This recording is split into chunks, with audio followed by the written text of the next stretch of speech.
آنا جانا یہ انتظامی معاملے آپ کی طرف توجہ رکھیں. آپ آئے اور میں روڈ پہ سڑک پہ آپ کا انتظار کر رہا تھا، یہ جملہ ہے. خطیب کا کام یہ ہے کہ وہ اسی جملے کو اس پیرائے میں ڈھال کے بیان کرے اور کہے کہ سننے والا بے اختیار جھوم اٹھے. اب سادہ لفظ ہے کہ میں روڈ پہ آپ کا انتظار کر رہا تھا، لیکن اس میں حسن کیسے پیدا ہوگا؟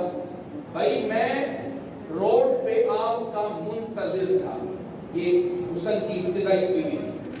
پھر اس پہ مزید آپ محنت کر کے یہ بھی کہہ سکتے ہیں کہ میں روڈ پہ آپ کی آمد کے لیے سراپا انتظار کھڑا ہوا ہے. اب کتنا حسن پیدا ہو گیا. بات بالکل وہی ہے، لیکن انداز بیان نے بات کو خوبصورت کر دیا. کسی کو خطابت کہتے ہیں.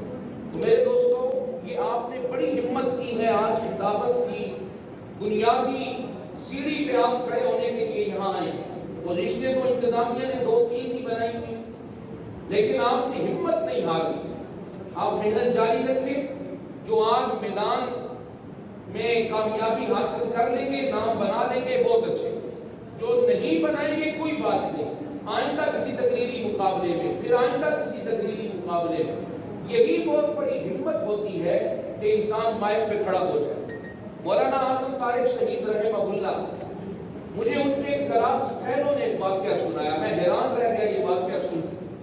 وہ کہنے لگے بنوری ٹاؤن میں جب پہلی بزم میں مولانا اعظم طارق نے خطاب کیا تھا. آپ جانتے ہیں مولانا اعظم طارق کو، جو بولتے تھے تو کفر کے ایوانوں میں لرزہ طاری ہو جاتا تھا. جو بولتے تھے تو اپنے بیگانے بھی کہتے تھے کہ اس کو الہام ہوتا ہے اور یہ بولتا چلا جاتا ہے.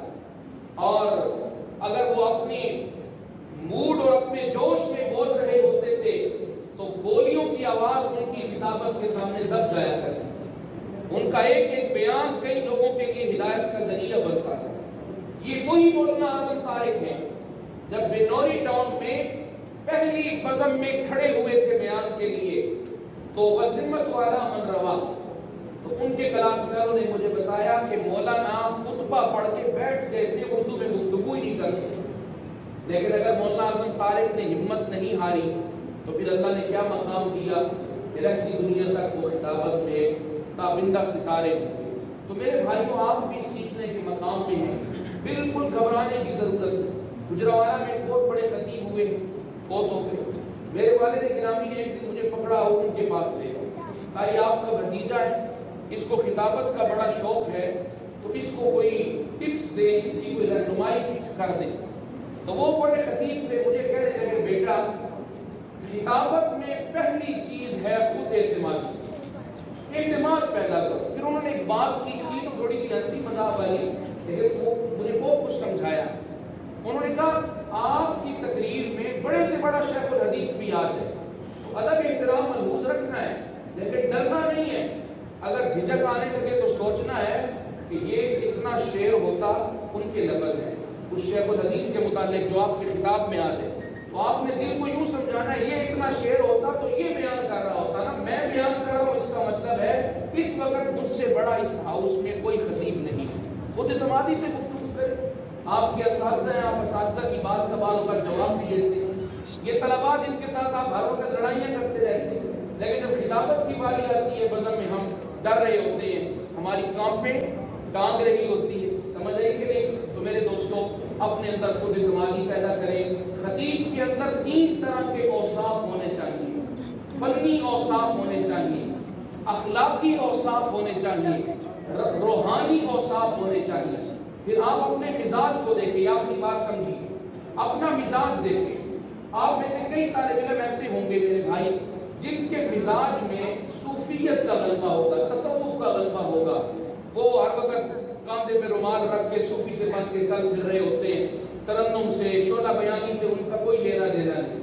کچھ کے مزاج آپ میں ایسے ہوں گے جو بڑے جوشیلے، ان کا تعلق بھی کسی ایسی تنظیم اور ایسی جماعت سے ہوگا جس میں شعلہ بیانی چلتی. کوئی آپ میں ایسا بیٹھا ہوگا جس کا مزاج ترنم والا ہے. تو یاد رکھیں خطابت کا سینہ بڑا چوڑا ہے، خطابت کا دامن بڑا وسیع ہے. خطابت ان میں جگہ دیتی ہے۔